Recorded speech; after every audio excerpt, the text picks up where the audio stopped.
भगवान ने जब पैदा किया है तो पालेगा भी ना। वो भूखा उठाएगा मगर भूखा कभी नहीं सुलाएगा।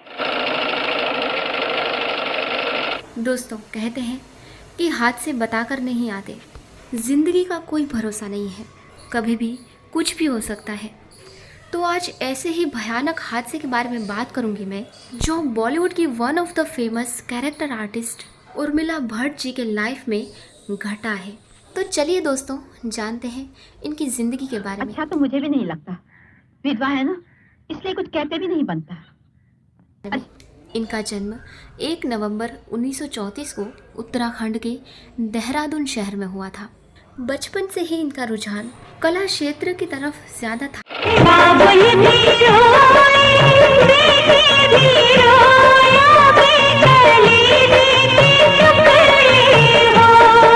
लिहाजा उन्होंने एक कला एकेडमी गुजरात के राजकोट में ज्वाइन कर ली थी और इन्होंने कुछ थिएटर्स भी किए। आज मेरा सगा बेटा होता वो भी इतना न करता जितना कि तुम करते चले आ रहे हो। शुरुआती दौर में इन्होंने गुजराती और राजस्थानी फिल्मों में काम किया और इसके बाद फिर धीरे धीरे उन्होंने हिंदी फिल्मों का सफ़र शुरू किया। उर्मिला भट्ट जी की पहली हिंदी फिल्म थी हमराज, जो 1968 में आई थी। इन्होंने अपने दौर में एक से बढ़कर एक हिट फिल्में दी और एक से बढ़कर एक बड़े सुपरस्टार्स के साथ स्क्रीन भी शेयर किया।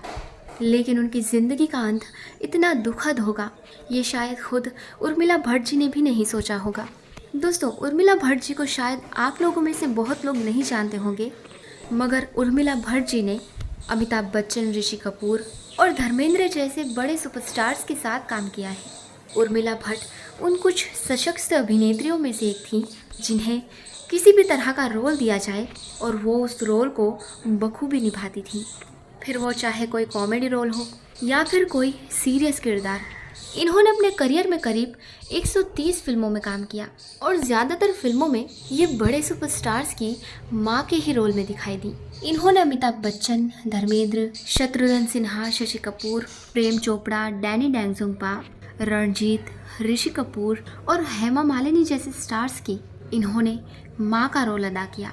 इन्होंने वैसे तो दोस्तों काफ़ी सारी फिल्मों में काम किया, लेकिन इनकी कुछ प्रसिद्ध फिल्में हैं जैसे कि अखियों के झरोखों से, राम तेरी गंगा मैली, अली बाबा मर्जीना, बालिका वधू, गीत गाता चल और निकाह।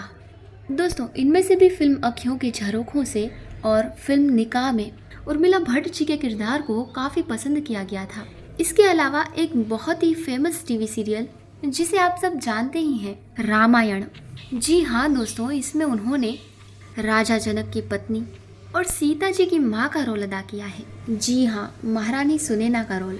दोस्तों, उर्मिला भट्ट वाकई बेहद सुलझी हुई और काबिल अभिनेत्री थी। अगर बात करें इनकी निजी ज़िंदगी की तो आपको बता दें कि इन्होंने गुजराती थिएटर एक्टर और डायरेक्टर मार्कंड भट्ट जी से लव मैरिज की थी और इनके 2 बच्चे भी हैं। अब सीना छोड़ दो, इसकी जरूरत नहीं रही। ठीक है। अपना हाथ दो। क्यों? दो ना। एक लड़का और एक लड़की। लेकिन दोस्तों, 22 फरवरी 1997 का दिन उर्मिला भट्ट जी की जिंदगी का आखिरी और मनहूस दिन था। क्यों घर के बर्तन फोड़ रहे हो? जब बेटी की लाश घर में आएगी तो फोड़ता मेरा सर। दरअसल दोस्तों, उर्मिला भट्ट जी मुंबई के जुहू में स्थित अपने घर में अकेली थी। शुक्र है आज बम्बई से यहाँ दामोदर नहीं आया, वरना लाशों के ढेर लग जाते। तभी कुछ बदमाश गुंडे उनके घर घुस आए और इनको रस्सी से बांध दिया। उसके बाद उन बदमाश गुंडों ने उर्मिला भट्ट जी के घर में रखा सारा कैश और जेवर लूट लिया और फिर जाते जाते एक तेज धार चाकू से उनका गला काटकर उनकी हत्या कर दी। वो 63 साल की थी। वही जिंदगी, वही मरहले, वही कारवां, वही रास्ते। वही जिंदगी, वही मरहले, वही कारवां, वही रास्ते, मगर अपने अपने मकाम पर कभी तुम नहीं, कभी हम नहीं।